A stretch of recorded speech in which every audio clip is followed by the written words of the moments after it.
a presentation of the Public Affairs and Special Events Department of KLRB News. This is Dialogue Assassination with research specialist Mae Brussell. For KLRB, I'm Gloria Barron. Well, Mae, you have a number of things to talk about today, and I might mention that today we'll be talking about J. Edgar Hoover, that's a popular Nixon, yes, yeah. Nixon and BeBe Rebozo, who's been in the news of late, and the justices of the Supreme Court. Now, where do you want to start? Well, I think I'll start with an article in Time magazine this week. It's dated October the 25th, 1971. Gloria, this is in reference to my research and to the subject of BeBe Rebozo and Richard Nixon. The title of the article is called The Return of Muckracking. The section in Time magazine is called The Press. The definition of muckracking, for those of you who are too young to remember what that was. Or muckraking. Muckraking, yeah, muckraking. It was a type of journalism that was done in the 1900s, years ago, of investigative journalism. They didn't, instead of having news headlines that come out today that just flash on and don't follow through with an investigative course, newspapers used to have an investigator on the staff who spent a lot of time looking into the background of the origin of an article or making the headlines by exposing somebody, particularly at the time of elections. If they have scandals in their past, they would do investigative work on the candidates and expose these scandals. The dictionary defines it as a search for and to expose real or alleged corruption and scandal in politics. Now, the article in Time magazine goes on to say that this investigative reporting didn't used to be studied at Columbia University. It was a thing that where they're teaching at the American Press Division there at Columbia University 3 years ago, few people were learning the art of investigative training. And now 3/4 of all the 36 papers represented at Columbia University have one investigator doing research work on learning how to investigate. Time goes on to say, muckraking is the result of months of patient digging into musty public records, dogged cross-checking rather than from secret informants. That you go, instead of somebody telling you, whispering about BeBe Rebozo and Richard Nixon, this particular article, this is what the subject was about, goes into systematic 6 months research into the financial relationship of these particular people, their stock holdings, and their relationship to defense contracts and so forth. Now, as far as the Time magazine goes, it said that the work is done, it's patient digging into musty public records. And I have to say that my type of work is identical to what these investigators are doing now, but it isn't old or musty. And that sometimes I start my work before the body is even cold. Like in the case of John Kennedy, the answers were in so quickly when they found Oswald and no other suspect that I began to save articles right then, and even before the funeral. And I went on to study people in our political world, and I study certain persons, where they work, who they work with, how they travel, their contacts with certain police departments. And by the time a crime is committed, I already have a folder on these particular people. I have an unusual, I'm not muckraking, I am saving, I'm not going into the dusty files, but I can predict certain events like Ted Kennedy's accident. These are documented in correspondence with these people, or Robert Kennedy's murder, or the massacre that was to come down to, so the hippies would be discredited, or the prison riots that are taking place. I can talk about a particular person up at San Quentin, Jesse Phillips, whose life has been threatened, and say they're planning, they've already asked certain people to kill him. And because I know what is going on in our system, and people come to me and provide me with information, I watch the people who are doing these things before the murders take place. But I give them warning, and I write, and I call and scream, or like I'm on the air saying, this is going to happen. Like George Jackson said, I'm going to die, or Malcolm X said, I'm going to be killed.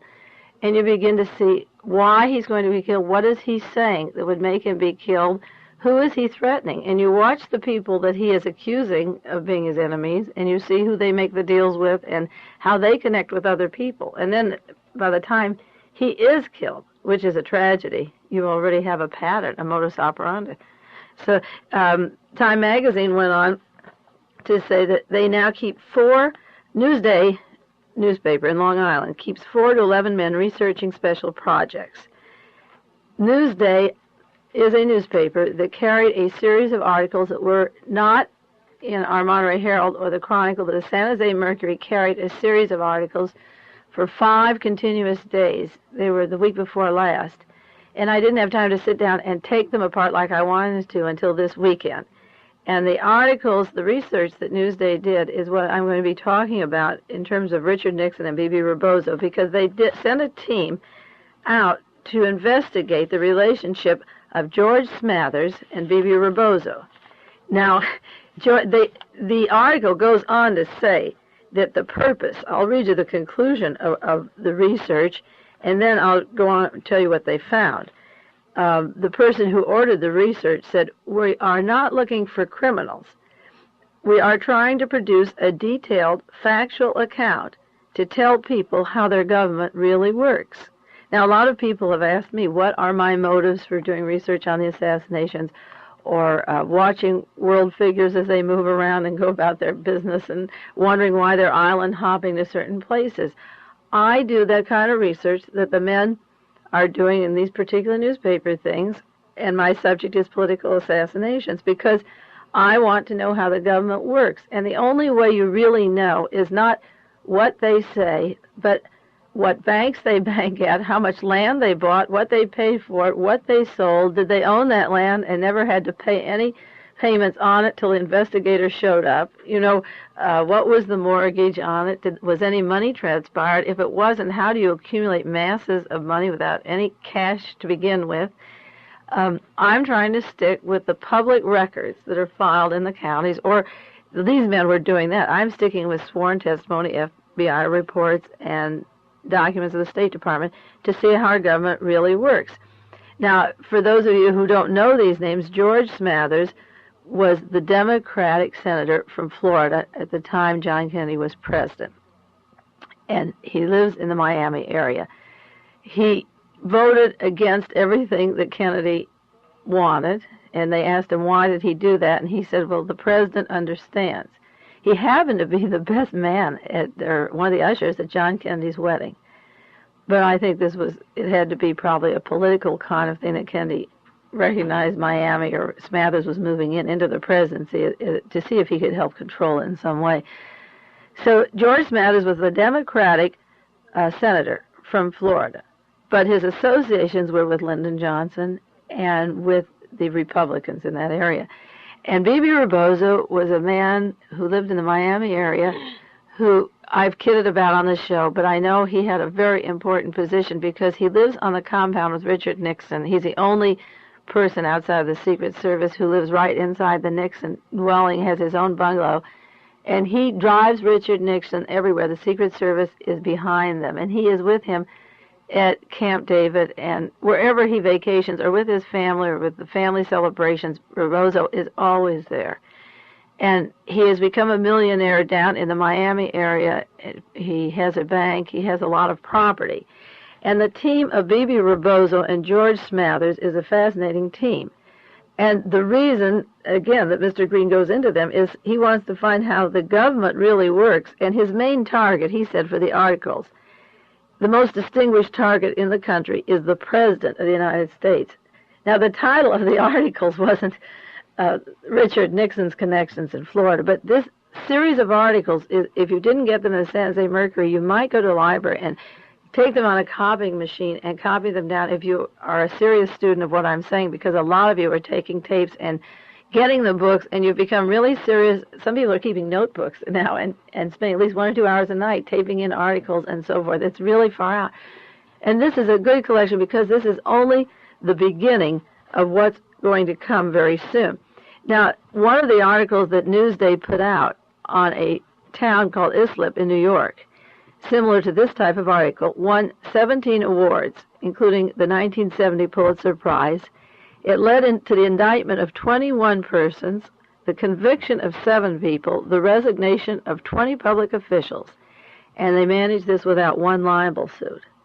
My work is such that I'm sticking with the documents, what they signed, what they said under oath, and I feel I will be protected too, because I am sticking, like Newsday is doing, with their own acts. And this is where the power is going to come to effect changes in our society. When you have the facts of the way the wheelers and dealers work, they can be indicted, they can be removed from office. And we haven't begun to hear the problems that Mr. Rebozo and Smathers and Richard Nixon are in down in the Miami area. Now, when I spent 3 days on this article and cross-filed over and over again, and after I just about through with that work, the Time magazine came and told me that the man, this Mr. Green, who instigated this article, he worked with Bobby Kennedy as a staff investigator for the Senate Rackets Committee in 1957. Now, this is interesting because I could smell something coming through here that was really heavy. And he was saying something. It isn't all in the Mercury articles. Maybe they'll mention one name like I do on the show. A lot of people say, well, you go so fast, you'll mention a name like DeMoor Shield or George Bowie. We don't know those names. That name invokes 1,000 images, and I move along, and I can't do a whole show on those names. And this man put 5 articles. And just the suggestion of what is in those 5 articles is very heavy. So I took those newspaper articles and I broke them down. I'm going to show you how I broke them down into these categories. So this is what it involves Richard Nixon in this area, and I say you're going to hear more about it. I broke it into the space defense contracts involving Smathers, Rebozo, and the use of the mafia and the gangland and the pressure that congressmen have and the use of political money on presidents to give contracts to companies that would be disbarred from having these contracts if they come to Richard Nixon and dangle $6 million in campaign contributions and a lot of other things. And then the pressure is put on certain corporations like Aerodex, even though the planes are malfunctioning, to give them the new contracts. I have a section on the mafia and underworld. The connections going down there are very heavy. When the government has a small business loan that they give to build a huge shopping center, they not only don't give it to the poor blacks or the underprivileged in that area, the ex-mayor of Havana screens out who will the tenants be, and BeBe Rebozo turns out to be one of the tenants in a secret deal with his hand into a profit laundromat. But the builder is an ex-gangland underworld figure who testified before the Kefauver committees, a big boss, underworld boss in narcotics and so forth from Cleveland, builds the entire shopping center for the small business loan. I cross-filed under LBJ with Nixon and Rebozo because all along I've said we have one government, we have a one-party system, and after Kennedy was dead, Smathers went to the White House every week to eat with LBJ. When Kennedy was alive, as a Democrat from Miami, he wouldn't vote through his bills. But they're very thick, and it seems that Lyndon Johnson had visited the private islands of these people, and was a part of that team. Then I cross-filed under the Bahamas, and Sturgeon, I mentioned last for Mr. Sturgeon, who is a group of men who turn out to be underworld figures. And I filed under there. I filed under the Nixon-Rebozo friendship, which is very strange. And then I find in the article, I file under Rebozo his background. When I say file, I start a manila envelope and I give it a label, and then from that day on, any more information on that subject I put into an envelope, because the story of BeBe Rebozo was that he was a chauffeur and he was a garage mechanic, and he learned to fly airplanes for Pan American for a while, and then he went back to the Miami area after he flew these airplanes. He wasn't in the service per se, but he took these Pan American planes around and went back to having a contact with his classmate Smathers, George Smathers, he knew in high school, and his road to financial success and fame to be the presidents became very sudden. Well, I got from these articles the fact that BeBe Rebozo flew for the Strategic Air Command. I never knew it. And he flew to the Gold Coast in Africa. And Mr. Green's telling us he flew empty airplanes. Can you imagine flying? He went from Miami down to Puerto Rico to Brazil and then to the Gold Coast in Africa with the Strategic Air Command. So I began then to look up the Richard Nixon's background before he became a senator, and he worked for the Strategic Air Command in the Far East. And it turned out, last week we mentioned how an ad was placed in Pasadena for a congressman to run. They said wanted one man to run for a member of the House. And Richard Nixon answered the ad, and I was looking up the reference when I got home to see exactly how it was worded. And memory had played a funny trick. I hadn't read this in 4 or 5 years. The ad was placed in the paper, and I have a copy of the ad. But the point is that Richard Nixon was still in the service, and he was in Maryland. And a gentleman, a banker that I'm doing some research on, telephoned him and said, "Are you a Republican or a Democrat?" And Richard Nixon said, well, I think he was registered Republican at the time. He was for Wilkie once. He said, well, come on out. You're going to run for Congress. And that was how, now when I was doing research on the Supreme Court to see if the names mentioned were in my files under the John Mitchell file, and I went through my filing cabinet last night, I came across the fact that not only did Richard Nixon never meet John Mitchell until 3 years ago, but John Mitchell was he was registered not Republican or Democrat, independent. And you have all these people, Agnew switching, Mitchell. I say that it is an intelligence government and it is controlled by these people who are not traditionally the political people. They're the behind-the-scene maneuvers with the headquarters in Jamaica. And this is a strong statement. But I have to tell you, in going through the articles on the background of Rebozo, it said Strategic Air Command. Isn't that interesting, Gloria? Then possibly he and Richard Nixon met in the Strategic Air Command? Or someone up above. This is the way I analyze it, is that the orders, it makes sense when you look back. At the end of World War II, we were the largest, richest nation. Everyone else was down on their knees. We were starting, the OSS became the CIA, and Allen Dulles and John Foster Dulles selected Eisenhower and said they made all the policies for him. So we had a military man in office for 8 years. Now, it would be ridiculous, all this money and all that wealth of the Gold Coast and the oils and the minerals of the world, wouldn't it be ridiculous to groom a man for vice president who wasn't beholden to all these people? See, I always thought Richard Nixon was beholden to a group in San Marino, but they wouldn't just pick all of these goodies and let one man be the vice president. It wouldn't make sense. So that I feel that because of my research into political assassinations, and the team that really works is connected with the Air Force and the space and the Nazis that came over under the guise of building up a space program. We imported many Nazis. And the Strategic Air Command is like Dr. Strangelove, if you remember. It's all there. And as I was cross-filing these articles, somebody at my home asked me if I'd seen Dr. No or any of these movies of Fleming's, and I said no, because he mentioned that this is the total. As I was going over all these articles about Nixon and Rebozo and Smathers, it was identical to the Dr. No series, and the gangland comes in the secret island and so forth, and I didn't know they existed. Well, anyway, getting back to the articles, the Newsday in Long Island, it suggests a marvelous place for safe houses, a particular island on Key Bay that was owned by two particular people, Rebozo's lawyer and another gentleman, his partner, business partner, and he was the secret owner. Rebozo was he was secret on so many things.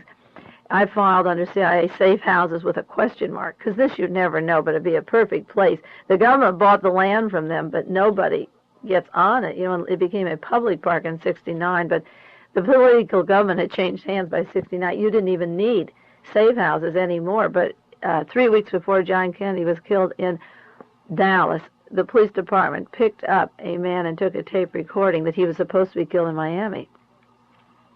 And a man with a gun that was not assembled would come put in a paper bag and go to a tall building, and he wouldn't be the one to shoot. He would be the decoy, and he'd be arrested. And it's on a tape that is published for all the researchers, anyone who wants to see it, on how it was going to happen. And the police department notified the Secret Service, so instead of John Kennedy taking a motorcade in Miami, they airlifted and they had a helicopter that took him to where he was speaking. But he was supposed to be killed in Miami. So then he was supposed to be killed in Chicago, too. So there were places. There are places. So it's very interesting that these particular islands are owned by persons close to Nixon, very close, and George Smathers and so forth. I file this under Air Force contracts. and Air Transport Command. I do it under Rebozo's background, and then I also do it under Air Force, and I do it under, these articles gave me information that Donald Nixon was called by Rebozo when Rebozo was found holding stolen stocks. He called to Donald Nixon in California and to investigate this particular place that a mutual friend of theirs was building parts for airplane factory in Miami. And Donald Nixon said, I don't remember who I called and I don't remember what he said. Well, you can imagine. There will have to be some indictments on all of this. They can't just forget that. Why would you call Donald Nixon about that? And then I also, when I read the article, I make a divider called public officials who are breaking the law, who are not paying payments on their land, the kind of fees they're getting. And this is the kind of thing these lawsuits, I think, will have to come out very soon. And then I cross-file thing under secret dealings where the names were hidden from the actual ownership. And I go into Nixon's campaign because I keep a whole filing cabinet on Richard Nixon, maybe 30 subjects. Nixon's family, Nixon's money, Nixon's friends. And sometimes you're cross-filed in two places, but you come out with a picture of what's going on. And then you put under FBI and stolen stocks. Well, this Time magazine article covers all the corruption and suggests problems in many areas. I can't go into each one. I have the material here. There is this island at Adams Key that was owned by Rebozo at Coco Lobo Cay Bay, sold to the U.S. government. That is one subject brought up in the articles.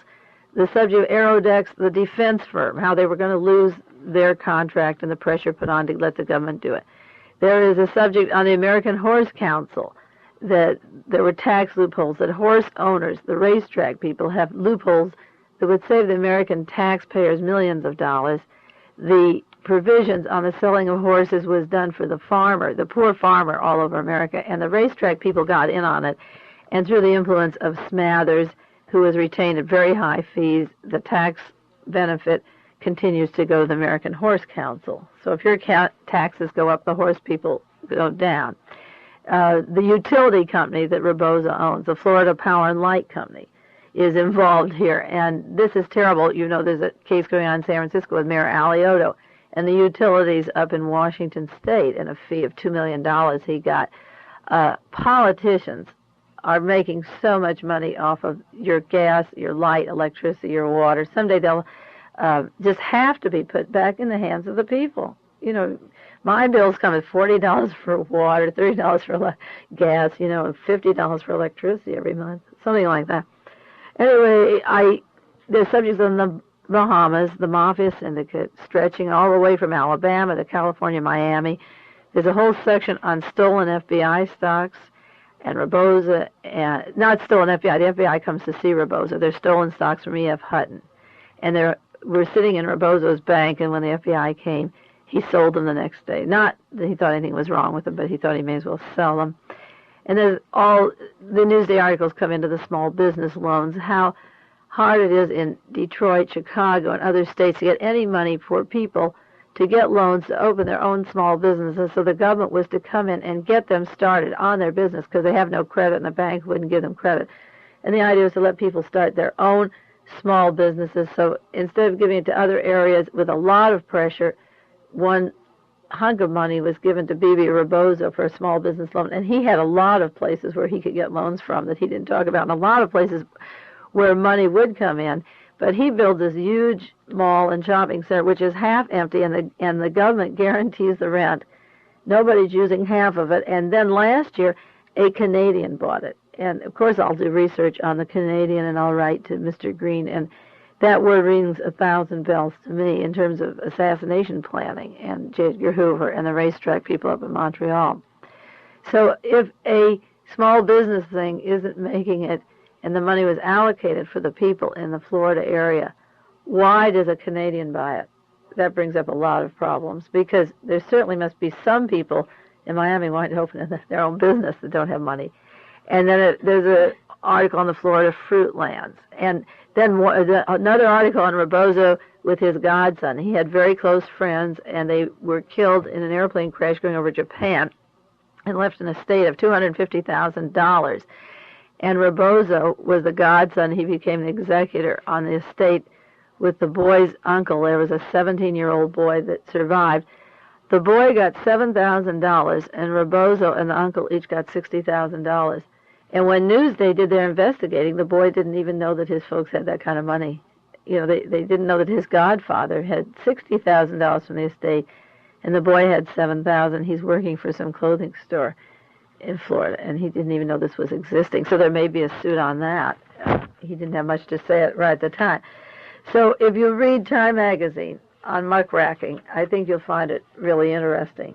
Now, another article we want to talk about, Gloria, is called The File on J. Edgar Hoover. Oh, yeah. I think that people who listen to this show might buy Time magazine if you don't buy it, or copy these pages, because Time magazine on page 14 has a 2-page article on J. Edgar Hoover. You know, he's having his trouble with the agencies.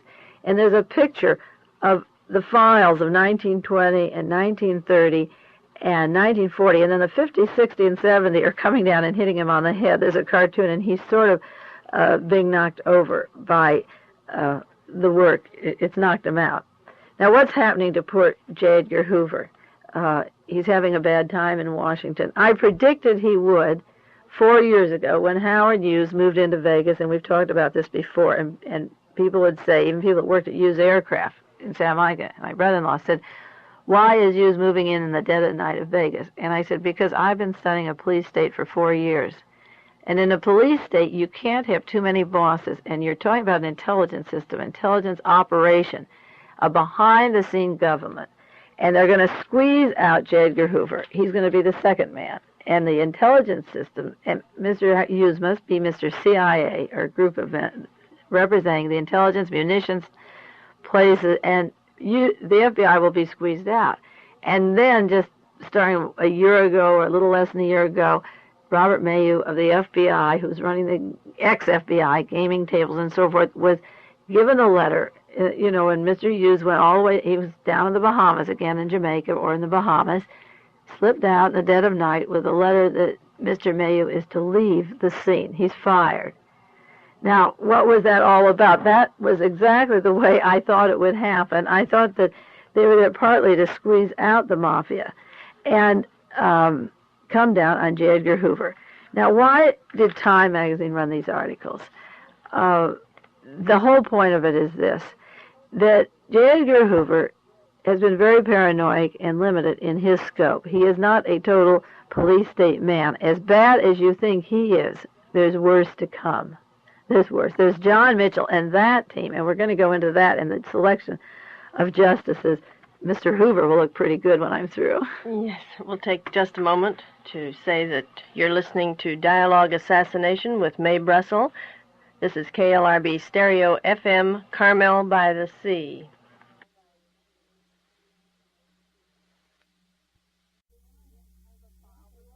What kind of a file do I have? Well, after I started working on political assassinations and worked with what I call the hard evidence like ballistics or handprints, gun ownership, bullet direction, rifle capability, I knew something was wrong with the handling of the evidence and with the final conclusions of the Warren report that didn't match the exact finding of the ballistics. So I began certain files like CIA or FBI or ballistics, and I think I've told you, hundreds of categories of information that I keep. But when you get to a subject like FBI, that covers so much that isn't a file in itself. What do you want to say about the FBI? The way the FBI handles ballistic evidence, the way the FBI tells you a conclusion that isn't based upon actual fact.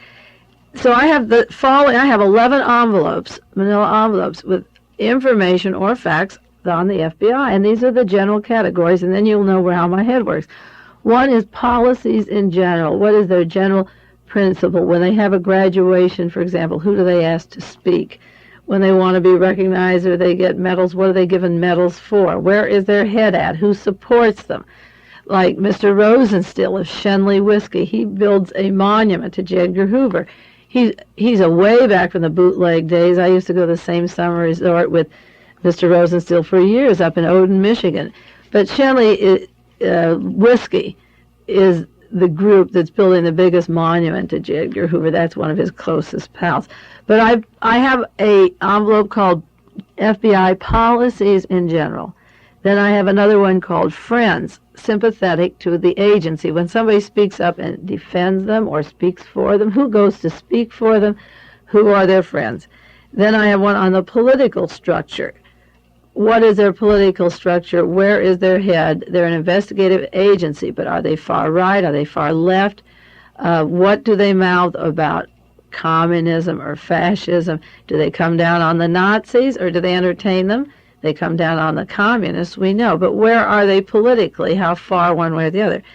I keep a information thing on the boss, Mr. Hoover, who his roommate is, who his friends are. There's nothing there about any dates or anything like that, but contacts or finances, donations, who the person is giving him money, and so forth. Then I have one on his enemies. Who criticizes him? What do they say?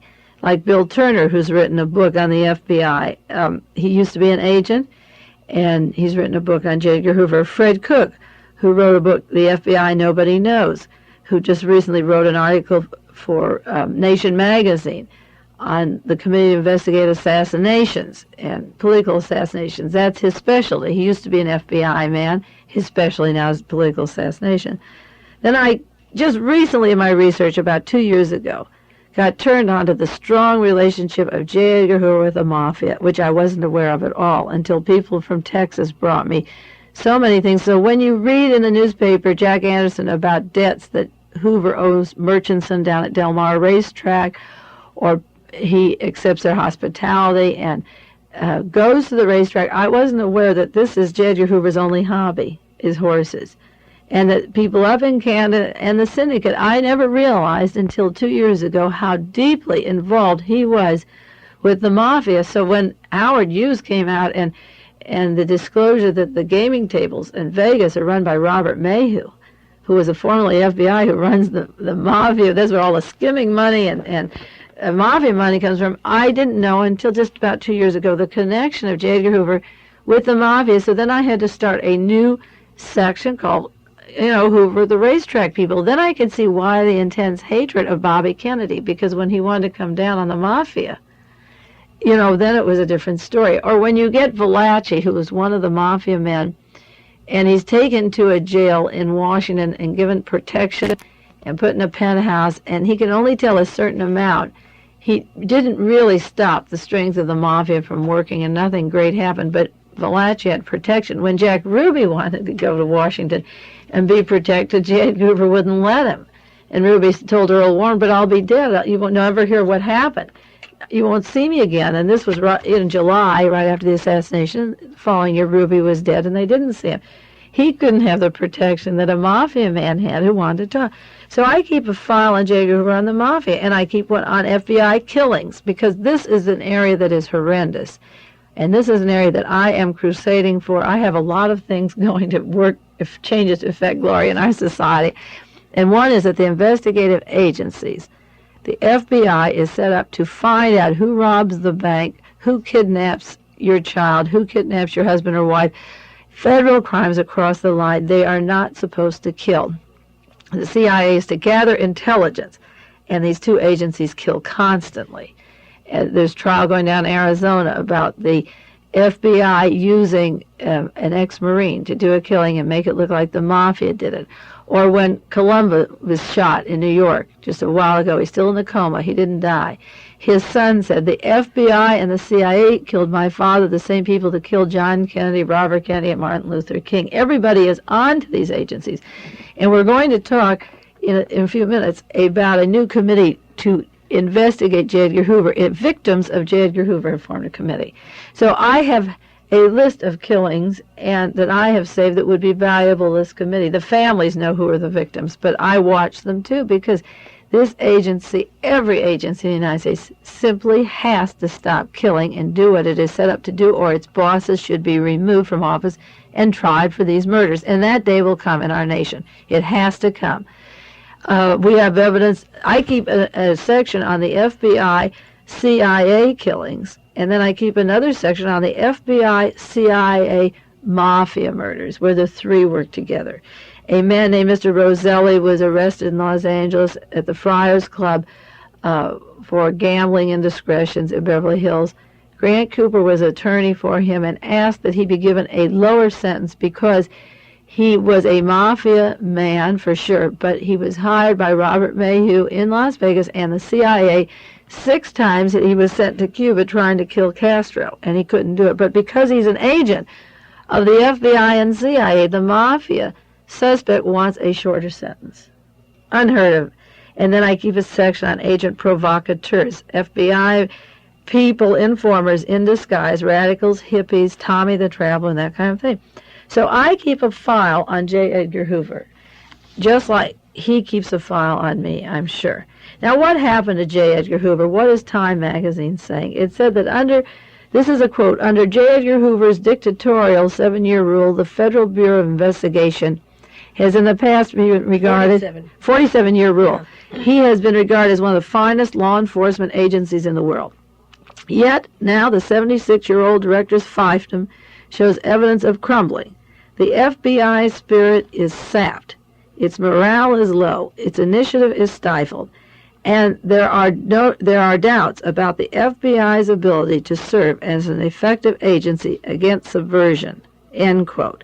This is what I thought would happen, that youths would come in, then slip out, and in 4 years they would break down the whole tone of the FBI. I know that there are people in government who listen to these tapes, and they go to Washington, and Abel Younger's office listens. He's an FBI man, our Attorney General of the state.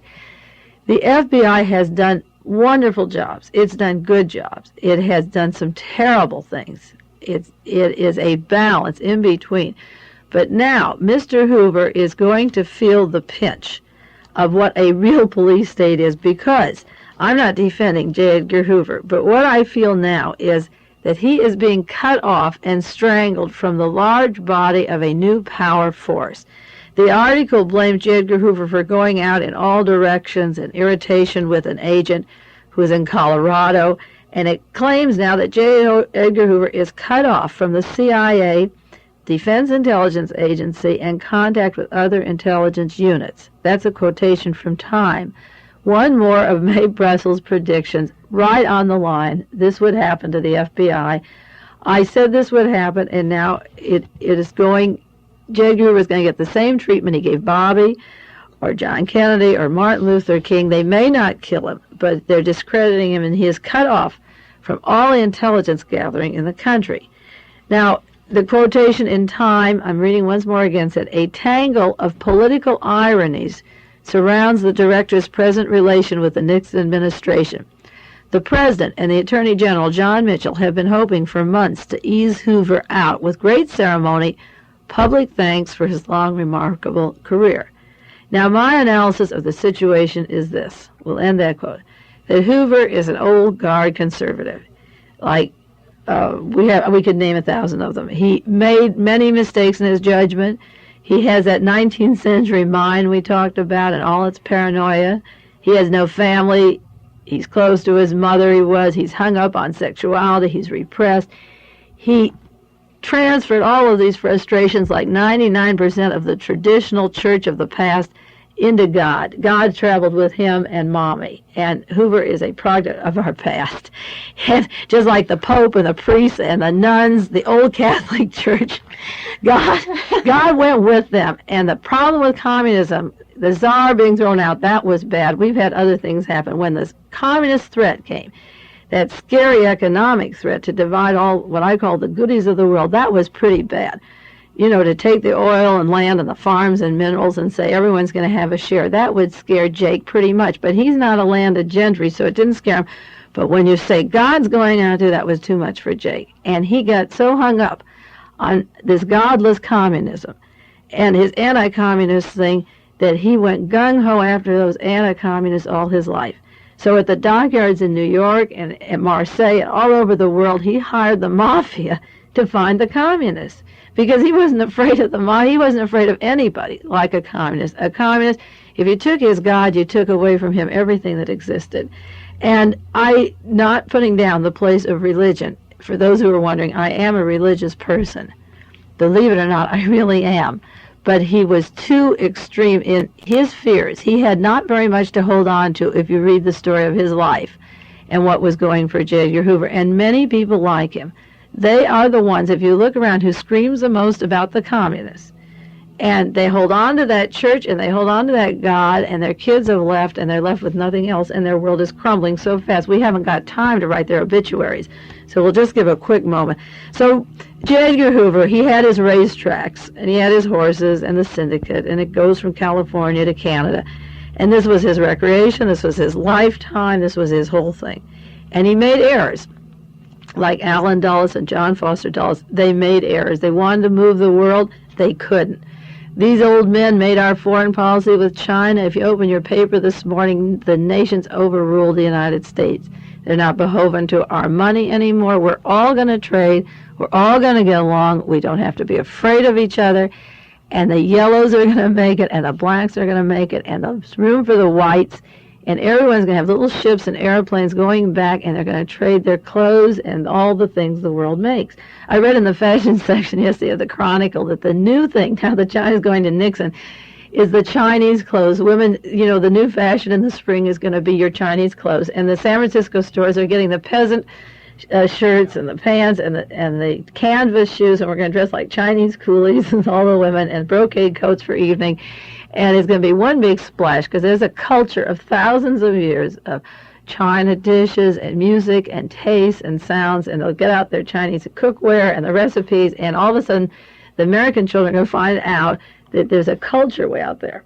Just like your Sundays had an article today on the Hopi Indian, and there's a culture of the American Indian we're going to discover too. And it isn't that one religion has a way. The Book of the Hopi goes into the beautiful religion. I believe it as part of my religion. All of them can incorporate. So J. Edgar Hoover's left there, and he's hysterical, and he can't go back.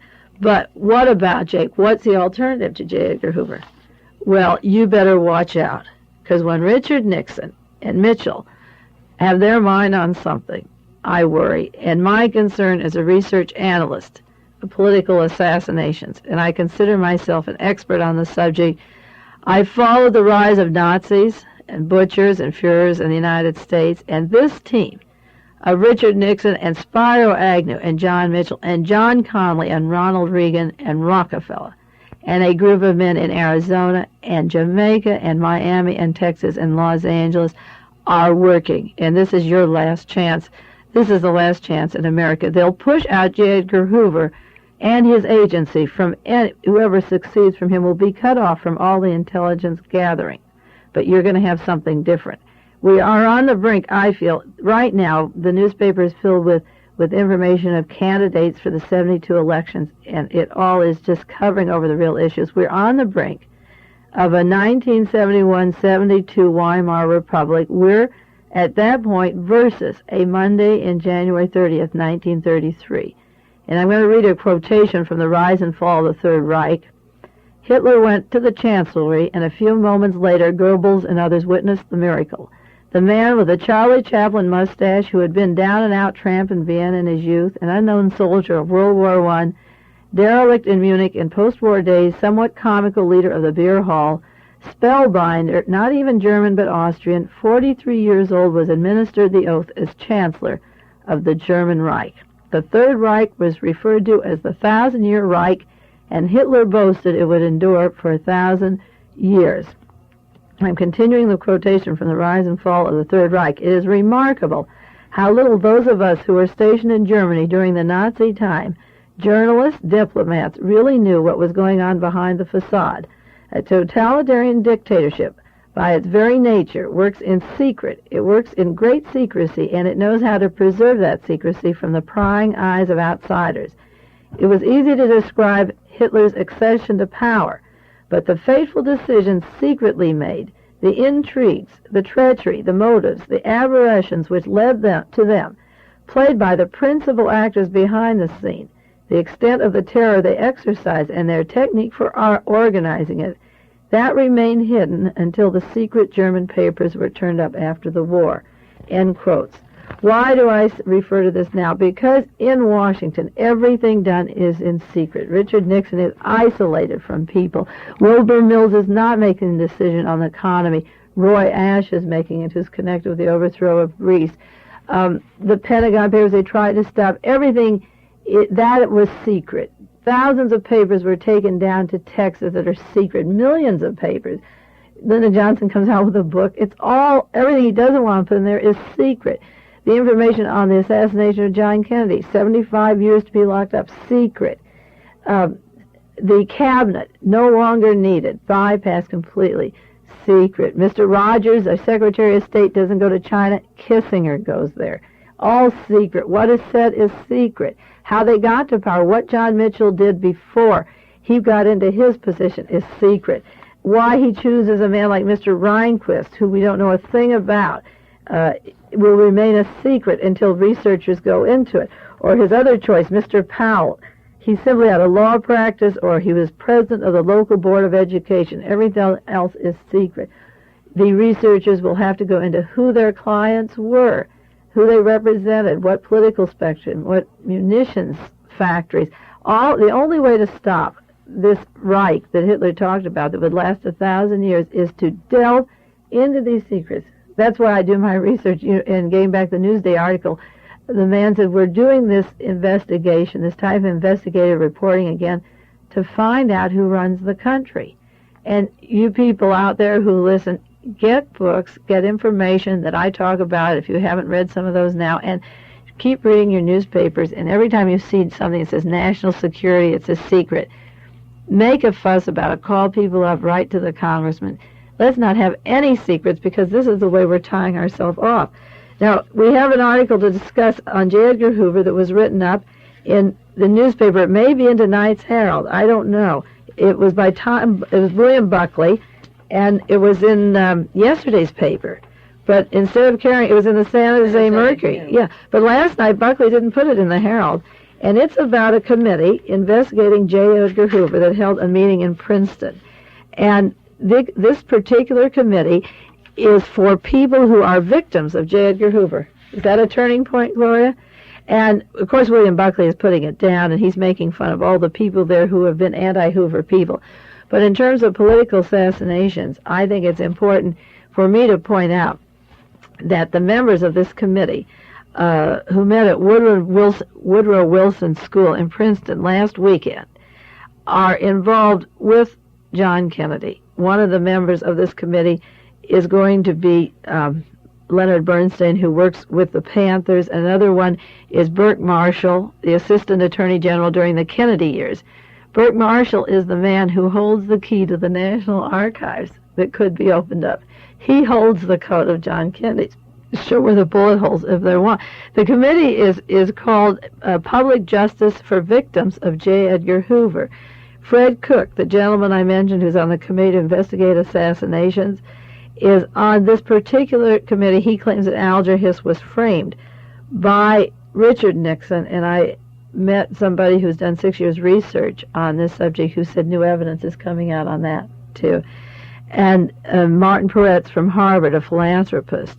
There's a lot of movie people that are going into this investigation, and that have been invited on the committee. And Marine Commandant General David Shoup, who has been talking about war crimes since the Vietnam thing. Now, it could be that they're going to set up a tribunal like we had after the war in Germany. A lot of people say, well, what are you going to do with all this research? Where can it go? Can you stop the elections in 72? What if you did? Or who's going to run that would change things differently? I would like to see a group of people set up like going to replace in China. Mao Zedong and has said that there will be 21-man committee. They're not going to have one man rule the government anymore. And I would like to see, there's going to be a lot of trouble in this country, and I would like to see a sensible group of people moving in a direction with alternatives, which I've been thinking about in the event that what I am saying is true. Because out of Long Island is this exposure now that's going to come down on all of Richard Nixon's world, financially, socially, in every other way. There's an interesting article in the paper this week, 2 articles about Richard Nixon. One was about his housekeeper who was caught for burglary at a shopping center, and she had some dresses she had stolen, and the police covered it up nicely and said the woman was hypnotized, that somebody from the parking lot went up to her and sprayed something in her face and hypnotized her, and the judge there let her off of the charge and said, heaven help the president if this could happen to this woman. Now, I don't know whether they're just covering up because somebody in his immediate vicinity had stolen. But the very interesting thing was, this was about Tuesday that happened. On Saturday or Sunday's paper, there's an article that Richard Nixon went to sleep. He went to Camp David over the weekend, and Tricia and her husband were down there, and he went to sleep, and they made an article that he went to sleep for 14 hours and didn't wake up. So maybe they're spraying Richard with the same spray, and they're setting the stage for something that's going to happen, that somebody close to him could really, this is very unusual that he sleeps this long. It made the newspaper. The other choice is that he didn't have BeBe Rebozo with him, maybe, and he had to go to bed, because with all these scandals and with the things coming out about BeBe Rebozo, he's going to have to physically separate himself from this particular man. But what is happening when Bobby Kennedy's pal and investigator is bringing out these scandals of Richard Nixon and BeBe Rebozo in the Florida area, and Smathers and the defense industry and the mafia, and a group at Princeton University, now heavily financed, it names other people, Mrs. Marshall Field, Mrs. Eleanor Gimbel, and Charles Goodell, who used to, he was a senator from New York, and Mr. Buckley replaced him. He took his place. And Arthur Schlesinger's on the committee. Oh. Yeah, and there's a historian through the Kennedy period, and Jules Pfeiffer is on this committee to investigate the victims, and Ramsey Clark, the victims of J. Edgar Hoover. The list, I could read it, the people on it: Ramsey Clark, Miss Lillian Hellman, the playwright, Burke Marshall, the attorney for Ted Kennedy, Leonard Bernstein. The movie people are Warren Beatty, Paul Newman, Candice Bergman, and Shirley MacLaine. Now, those four names mean a lot to me, too, because that's the crowd that's friendly with Jane Fonda and Peter Fonda and Mark Lane, and he travels in Hollywood with those people. And Mark Lane, you all know that name in terms of assassination research. So this is something that may have a lot of political implications, this committee. I don't know yet how far-reaching it's going to be, whether it could exchange the whole power in the United States before the 72 election, whether it could bring people to trial. It just came out in the paper yesterday, and because of the people on the committee and knowing where their heads are at and knowing how late it is in the game, something has to come of that, breaking with the Newsday story. Now, in the week that follows, we're going to have to sit and watch the appointments to the Supreme Court. John Mitchell is a man that people fear. A lot of people really fear him. I have quotations of different articles. I went down through my file, as I say, looking for what I could find about William Rehnquist and Mr. Powell to see if their names ring any bells. But in looking through those files, it always makes my hair stand on end, the decisions that John Mitchell makes. And we have to remember that William Rehnquist is a top official in the Justice Department, and that he endorses those policies. And when you think of the Justice Department, I think of Richard Kleindienst, who's the Deputy Attorney General from Arizona, who said in Atlantic Magazine that people who demonstrated should be rounded up and be put in detention camps. And I think of Will Wilson, who was the second man under John Mitchell in the Justice Department until he stepped down last week because of his tax problems or his banking problems with his clients in Texas. And I'm do research on that this week. I have all the articles, but I haven't concentrated on that the way I should. And that seems now to involve the mafia and underworld, too. This is why he stepped out, because those connections are being exposed. And Will Wilson said that student protesters should be put in the penitentiary. So when you think of John Mitchell's laws that he's put through so far, the no-knock law, entry without charges being made, and he speaks about he's afraid of permissiveness, and the position he's taken when the Panthers were shot down, and prison conditions, and his putting down the intellectuals and the radicals. When you think of John Mitchell, the image in my mind is like a Goering or a Himmler, and his men could be little Eichmann. So when I see what Will Wilson has said and Richard Klein has said, I am anxious to see what William Rehnquist, what they come up with, his frame of mind. If he supports the other possibilities, the team is getting tighter. And then Mr. Nixon has the control of 3 appointments plus the Chief Justice. And that's making the Supreme Court pretty heavy. Before we go up there, I want to make one correction in Mr. Smathers with the Air Force. It's the Air Transport Command that he was in as a civilian navigator. He was not in the, I said Strategic Air Command. He was not enlisted in the Army as such. He was a civilian navigator for the unit of the Air Transport Command, which took planes from Miami to Africa and the Gold Coast of Africa. Well, maybe we can do another program on the possibilities for the Supreme Court. We didn't really, we just barely touched on them today. Oh, yeah, there was one outrageous quotation. I wanted to say that John Mitchell met with a group of black members of Congress or officials, and they were having some confrontations. And John Mitchell said to the group, "You better be informed. You'd be better informed if instead of listening to what I say, you watch what we do." End quote. John Mitchell said to these particular men. And this is what I'm trying to tell the people, Gloria, on the show. I read what these people say in the newspaper, and then I file, where they go, where their trips are, who they're meeting, what their connections are, because the total thing of what they do is what they are. And if you take these candidates for what they say, you're going to be in the same bind and end up with a funny little Hitler, maybe dressed up like Spyro Agnew. This is the comical person that nobody would believe could really make it. But he can, you see. And so to repeat that again, John Mitchell said to this group, "You'd be better informed if instead of listening to what I say, you watch what we do." You suggest that we watch what they do. Yes, yeah. Keep your eyes open and think of what I say, and I hope you gain something from it. Yeah. Thank you, Mae, again.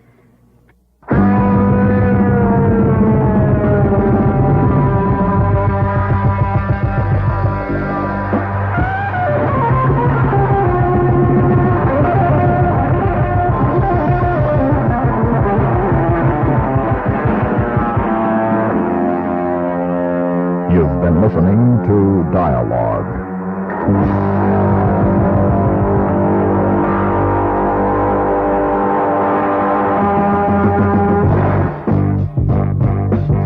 Dialogue is a presentation of the Public Affairs and Special Events Department of KLRB News.